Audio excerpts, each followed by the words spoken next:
आसमान में भी पवित्रता छाती है, वातावरण भी शुद्ध होता है। माई के जैसे गाने से त्रिलोकी में आनंद छाता है।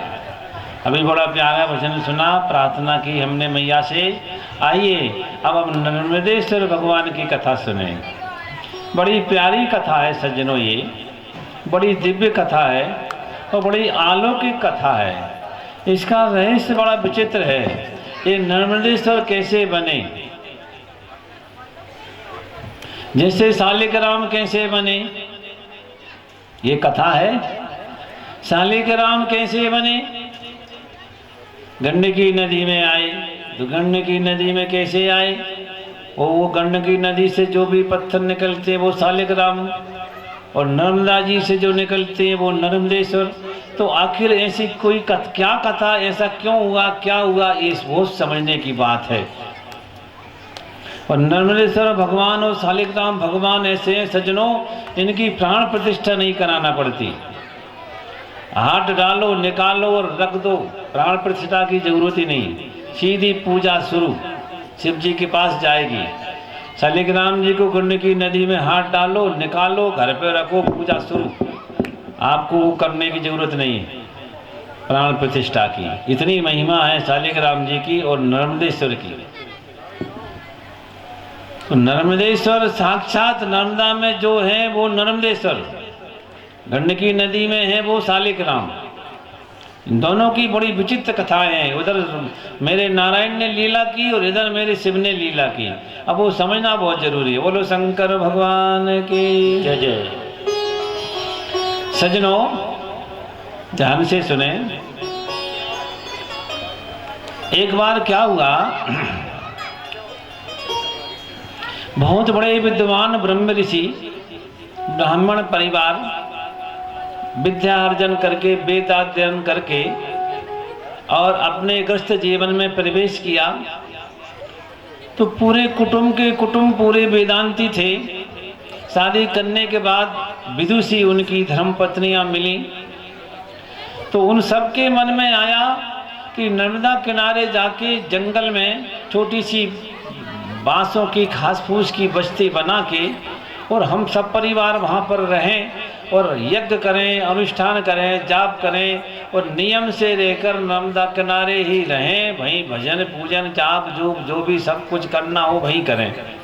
तो उनकी धर्मपत्नियां भी इतनी विदुषी थीं, इतनी समझदार थीं, इतनी पतिव्रता थीं।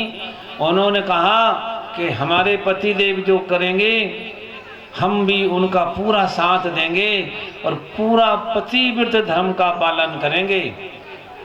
पतिव्रता नारी और पत्नीव्रता नर, अगर ये दोनों इकट्ठे हो जाएं और ये साधना कर लेना तो शिव जी जैसों को तक झुकना पड़ता है। ये कथा बताएगी आपको। पतिव्रता नारी और एक पतिव्रता नारी और एक पत्नीव्रता नर, ये बड़े दुर्लभ होते हैं। एक पत्नीव्रता नर, एक पतिव्रता नारी और एक मुखी रुद्राक्ष और एक मुखी इंसान। जय जय सीता। ये भी सुन लो, एक मुखी। ये नहीं कि कुछ कहीं अभी कुल कह दिया वहाँ कुछ के, एक बार जो कह दिया एक मुखी, बहुत दुर्लभ है, ये बहुत दुर्लभ है सज्जनों। वो एक नारी व्रतधारी थे, वो ब्राह्मण देवता, और उनकी धर्म पत्नी जितनी भी थी कुटुंब सब परिवार के वो बिल्कुल पतिव्रता थी। और जंगल में घास फूस बना के वो अपने पति के अंदर आत्मा में ही परमात्मा का दर्शन करती थी और अपने पतिदेव में ही भगवान को मान के और खूब सेवा करती थी। और उनके पतिदेव ऐसे थे कि वो दिन रात यज्ञ हवन पूजन तपस्या में लगे रहते थे। ऐसे विद्वान ब्राह्मण थे वो सज्जनों। तपस्या की देखो जब की शक्ति। अब उस क्षेत्र का महाराज ऐसा जलवा हो गया कि वहां वातावरण ही विलक्षण हो गया।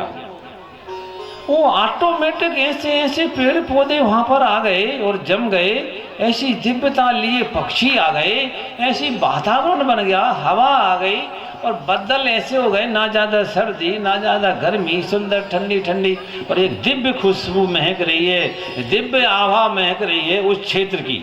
बड़ी विलक्षण तेज आ गया, उस जगह में आ गया। सजनों, चैतन्य की क्या जड़ में भी असर पड़ जाता है, जड़ में भी। आपकी जो जड़ चीजें हैं ना, ये जड़ आपके स्वभाव का, आपकी भक्ति का, आपके भजन का, ये जड़ में भी असर आ जाता है। चैतन्य तो बहुत बड़ी बात है, जड़ में भी। तो इतना असर आया उस क्षेत्र में कि उसका दिव्य तेज ऊपर के लोक तक पहुंच गया। स्वर्ग लोक को पार करके, सातों लोकों को, सत्य लोक को पार करके वहां सीधा कैलाश तक झकमगाने लगा। और वहां से मैया और शिव पार्वती सामने से निकले, तो अब मैया ने लीला कर दी। मैया की लीला भी समझ में नहीं आती, हम तो लीला ही समझते हैं। मैया ने देखा ऐसा दिव्य तेज, ऐसा दिव्य स्वरूप, दिव्य वातावरण, आभा, प्रकृति मंडल, वहां से देखा। बोले बाबा जी ये क्या है, ये कौन सा क्षेत्र है ये?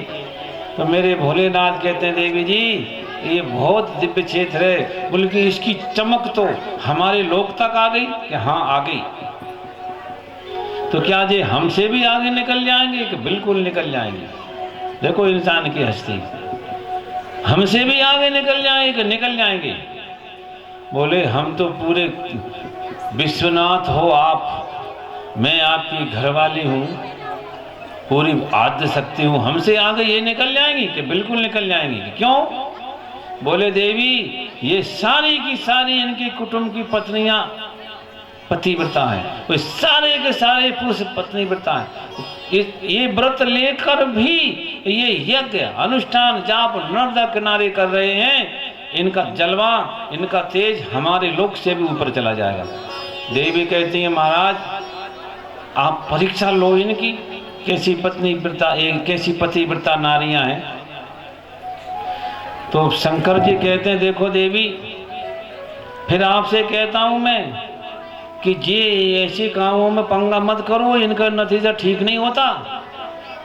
ये हम हो चाहे तुम हो, भक्तों से, साधकों से, तपस्वियों से, विद्वान ब्राह्मण जो तपस्या में लीन है, संयमी सदाचारी ब्राह्मणों से तुम मत टकराओ।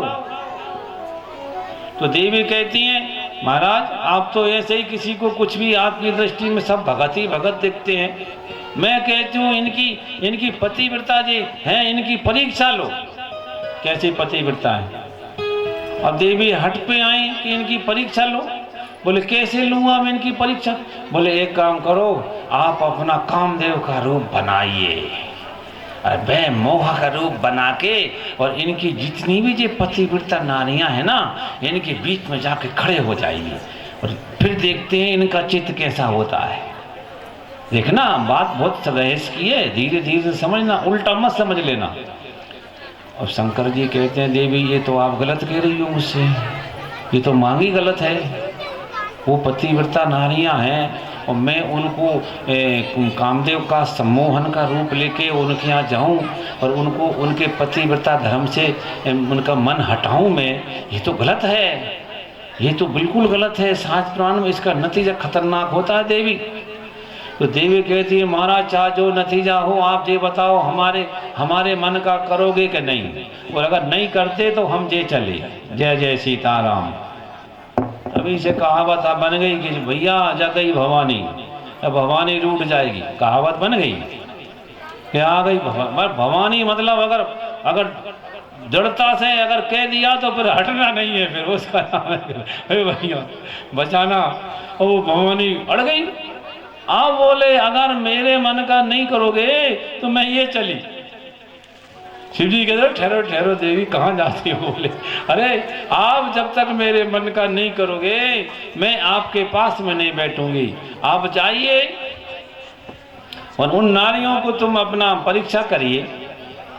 अब बेबस हो गए शंकर जी, मन में भगवान को याद करके कहते हैं देखो महाराज आज मैं कैसे धर्म संकट में पड़ गया, आपने ही मेरी शादी करवाई थी, मैं नहीं चाहता था शादी हो, और आपने मेरी शादी करवाई और आप देखो आज मेरी धर्मपत्नी मेरे को विवश कर रही है और एक गलत काम करने के लिए विवश कर रही है। महाराज बोलो मैं क्या करूं? जो भगवान को याद करके, भगवान ना करे नारायण ऐसा समय आए तो उस समय शंकर जी को याद करके, तब शंकर प्रभु पद सिर नावा तो सुमरत राम हृदय अस आवा। तो शंकर जी ने राम जी का ध्यान करके देखा, प्रभु अब क्या करूं? तो सुमरते से चरणों को सुमरो, क्योंकि चरण रास्ता बताते हैं, चरण रास्ता बताते हैं। भगवान के चरणों का ध्यान किया शिव जी ने। ये मुखारबंद के ध्यान में मग्न रहते थे, आज चरणों तरफ इसलिए देखा, हे चरण देवता तुम रास्ता बताओ क्या करूं? तो उसी समय मेरे राम जी मुस्कुरा गए, बोले घबराओ नहीं बाबा, मैं कुछ लीला करना चाहता हूँ। तो बोले ठीक है आपकी मर्जी, आप लीला कर रहे हो, चलो मैं बन जाता हूँ। तो बाबा ने भैया मोहिनी रूप लेके, अब शंकर जब मोहिनी रूप ले लें, कामदेव का रूप ले लें, और जब बगीचा में जहाँ वो ब्राह्मणों की पत्नियां थीं वहाँ जाके शिव जब खड़े हुए, वो संकल्प उन्होंने मन को खींचने का किया। सजनों शिव का रूप देखकर, शिव का सौंदर्य देखकर, शिव की छटा देखकर जितनी भी वो ब्राह्मण पत्नियां थीं, सारी की सारी ब्राह्मण पत्नियां अपना आपा खो गईं।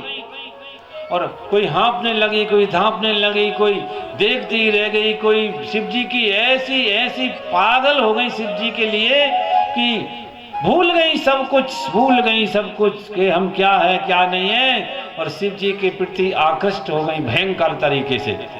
और बस यही करना था शिव जी को, सबका मन आकृष्ट करके, सबको अपनी ओर खींच के, और शिव जी बाबा चले गए। बोले जल्दी खिसको कहीं ब्राह्मण देवता ना आ जाए। शिव जी उधर गए, उधर से वो सारे ऋषि लोग आए, नर्मदा स्नान पास में ही कर रहे थे।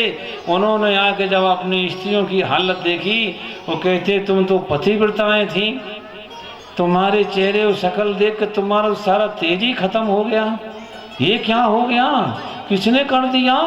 अरे तुम्हारा तो धर्म ही एकदम ही नष्ट हो गया, आपकी शक्ल ही बदल गई, अब तो काम से ऐसी भूमित हो रही हो, ऐसा कौन पुरुष है? हम तो वहां गए थे, किसके लिए इतनी आकृष्ट हो गई तुम?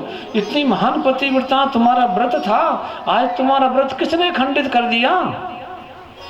तो ब्राह्मण देवताओं ने देख लिया, और देख के बड़ा दुख हुआ उनको। वो सब गए नर्मदा के किनारे बैठ के उन्होंने ध्यान किया कि देखो ये कौन है जिसने इतनी बड़ी गुस्ताखी की है।